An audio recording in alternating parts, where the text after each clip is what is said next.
What's up, guys? Frederick here. Just finished a meal over a nice fire. Letting his food settle, thought we'd go over the build. So, since the last time I've made small changes, but this is pretty much the final build for Frederick. Start with the Helmet of Audacity to stun enemies that are close to us. Second is the Iron Warrior. So this is what gives us Unstoppable and which allows us to be a Shoutless.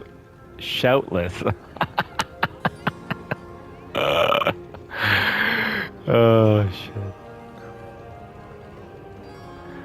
Next up is the Iron Warrior. This is what makes us be a Shoutless Rend Rupture Barbarian.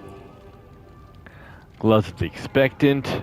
Since we are always using our basic skill than our core skill, this one's a no-brainer. Protector. I love this one. So we get a barrier that helps us to absorb damage. Weapons Mastery. We always need a second charge of Steel Grasp and Rupture. Accelerating. This build works really well with attack speed. The higher attack speed you have, I find the better it plays. So this is kind of a shit roll, but this will work for our Malignant Heart, which I'll show you in a second. Okay, and basic skills, again, more attack speed, which will help increase our Fury generation, and also help proc that Malignant Heart. Intercom, we're always standing still, steel grasping, then rupturing, rending enemies. Makes perfect sense. Right now, I am still using the Field of Crimson. Still works amazing. This is... I love this sword. This makes Rupture so much better. It's awesome. For our rings, we have the Loop of Relentless Fury. So I do this one because we don't use any shouts, which most of our rings are based on, or they're based on berserking, and we actually don't have much berserking. So this I find is working really well. And our second ring is the Umbral Ring, which also is procced by our Malignant Heart. And then, of course, on the amulet, Disobedience or Bust. Always got to put that on the amulet. Okay, for our Malignant Hearts, so I actually have the Barber in here right now, but I don't really like it. I mean, it's kind of fun, but I prefer Creeping Death right here. With this, because we stun and knock down enemies, we're getting 90% increase.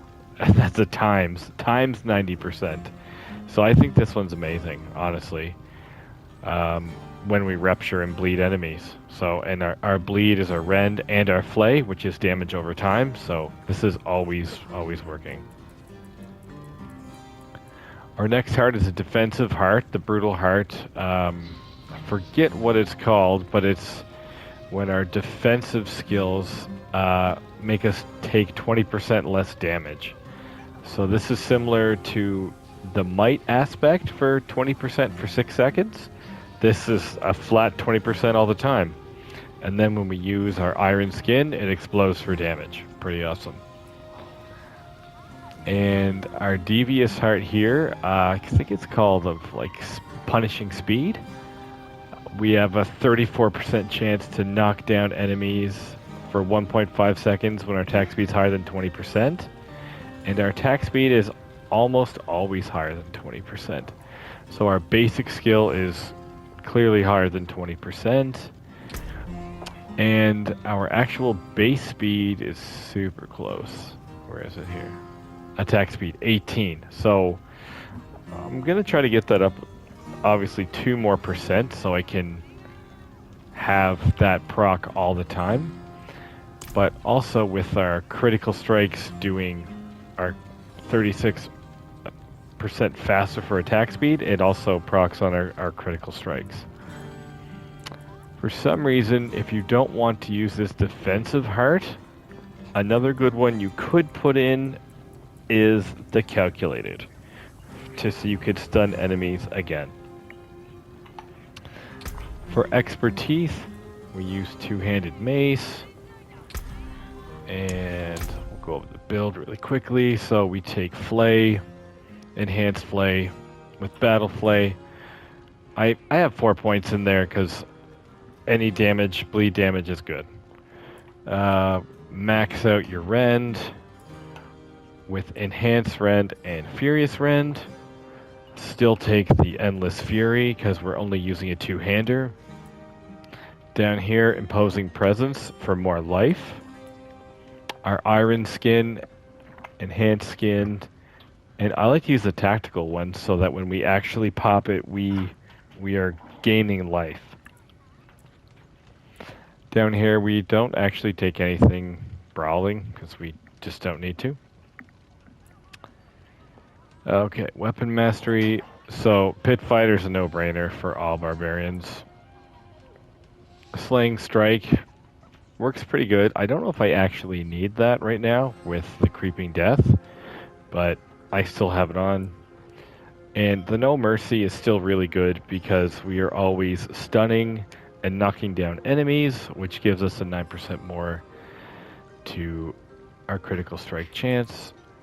And this is also slowing healthy enemies, so that's also perfect.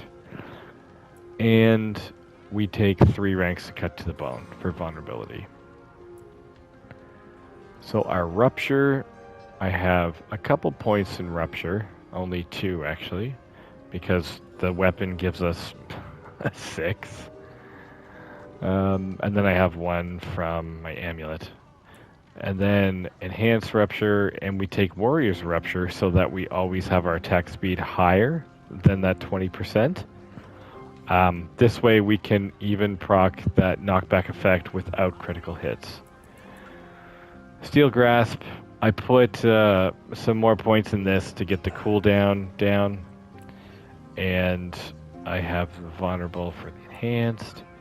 I did the Warrior's Steel Grasp for additional charge. I might switch that over to Berserking. I feel we don't do a lot of Berserking in the build. I don't feel we really need it. But I rather have more Steel Grasp so I can bring in a lot of enemies. For some reason, if I don't use it, you could switch over to that. Okay. And down here, we take this just to get this passive for Invigorating Fury so we can heal every time we're rending. We take Wrath of the Berserker because this is our second way to be unstoppable. I only use this on bosses or if I need my second way to make myself unstoppable. Otherwise, I don't really use it much. Heavy-handed, so we have more critical strike damage. And because we're a bleed build, you gotta take Gushing Wounds. Go over to the Paragon board. I have 3 boards. This board is almost complete. I have 2 more boards that I want to do. The starting board here, we have Exploit. This is our bread and butter for vulnerable, and everything is vulnerable now all the time because of this and Rend. So this is the first one you gotta get. It's awesome. And our second board is Weapon Master, and I got that for the attack speed bonus and the damage to elites. This board is pretty good. It doesn't really have to do with bleed, but it's good for the physical damage, and here we took the Weapon Master. So this also works with all these damage nodes. It'll work for this one once I increase the radius, and it'll increase our armor as well. So this is a crucial one right here.